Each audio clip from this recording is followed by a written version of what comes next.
إنا سمعنا أختنا قولا عجاب، قالوا كلاما لا يسر عن الحجاب، قالوا ظلاما حالكا بين الثياب، قالوا خياما علقت فوق الرقاب،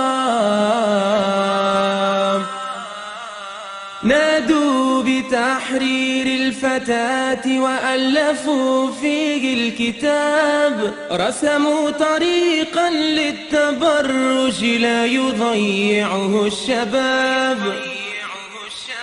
يا أختنا هذا عواء الحاقدين من الذئاب،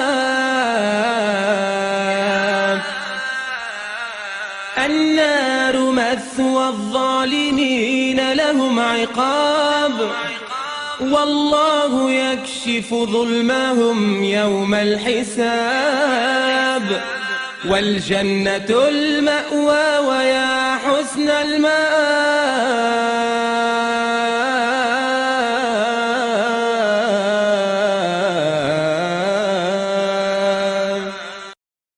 إنا سمعنا أختنا قولا عجاب، قالوا كلاما لا يسر عن الحجاب،